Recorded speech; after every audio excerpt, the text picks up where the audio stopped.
लेकिन हम जो हैं आजकल हमारे चारों तरफ एटमॉस्फेयर हो गया है, हम छोटी छोटी बातों को लेकर के बैठ जाते हैं। छोटी छोटी बातों से हम जैसे फॉर एग्जांपल आज कुछ दिनों पहले एक बहुत ही दिल दहलाने वाली घटना मेरे पास में हुई, जिससे मैं बहुत ज़्यादा आवक हो गया कि एक बच्ची ने सुसाइड कर लिया। और मैं इस चीज़ से बहुत ज़्यादा परेशान रहता हूँ। मुझे बहुत बेकार लगती हैं ये सारी चीज़ें कि आजकल के बच्चे कैसे ये सारी चीज़ें कर लेते हैं, लेकिन उन बच्चों की प्रॉब्लम नहीं है ये हमारे समाज की प्रॉब्लम है। ये हमारे आसपास क्रिएट किया गया एटमॉस्फेयर है, जिस वजह से आजकल के बच्चों के अंदर पेशेंस ही नहीं है और वो जाकर के जल्दी से ये कदम उठा लेते हैं। क्या ज़िंदगी शायद इन सारी चीज़ों के लिए है? नहीं। तो चलो आज एक कहानी के थ्रू मैं आप लोगों को बताता हूँ कि कैसे पेशेंस रखे जाएं। एक बार की बात थी, एक गाँव में एक ज़मींदार था जो सभी किसानों को कर्ज देता था और वहाँ पर वो उनके बदले उनकी ज़मीन हड़प लेता था। तो ऐसा ही एक किसान ने अपने खेतों में खेती करने के लिए, कुछ अन्न उगाने के लिए उससे कुछ कर्ज लिया, लेकिन दुर्भाग्यवश वो उसका कर्ज वापस नहीं लौटा पाया।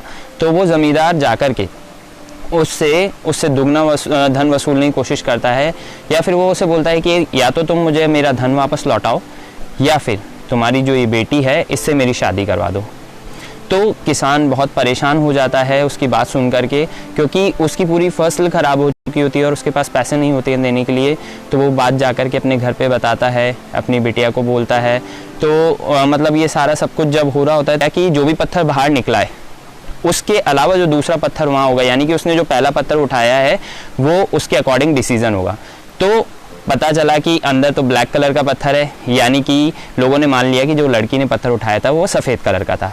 तो उसके इस धैर्यवान कार्य से उस पिताजी का कर्ज भी माफ़ हो गया और उस बेटी ने खुद को भी सिक्योर कर लिया।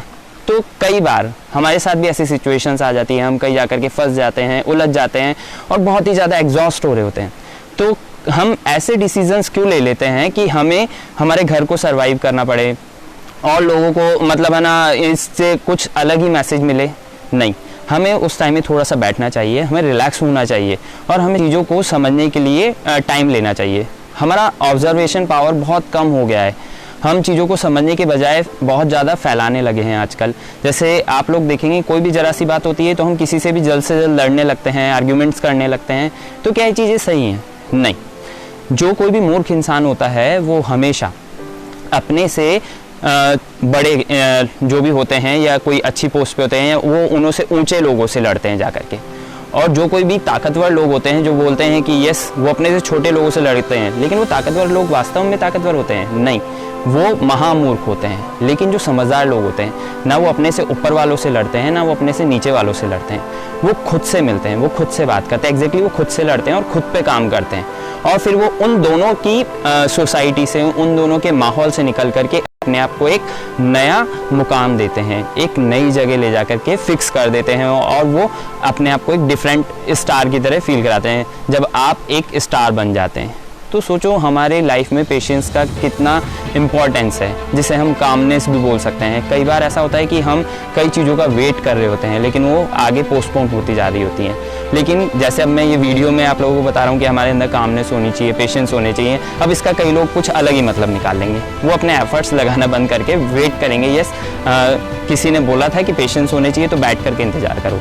नहीं दोस्तों, बैठ करके इंतज़ार भी नहीं करना है, पेशेंस के साथ में हमारे एफर्ट्स भी कंटिन्यूसली रहने चाहिए। अगर आप एफर्ट्स लगाना बंद कर देंगे then how can you think कि हमें कुछ अच्छे रिजल्ट्स मिलने वाले हैं। हम एवरेज एफर्ट्स लगा रहे हैं तो एवरेज रिजल्ट्स मिलने वाले हैं, और अगर हमारे बेस्ट एफर्ट्स लगा रहे हैं तो हमें बेस्ट रिजल्ट्स मिलने वाले हैं। So all the very best guys, thank you so much.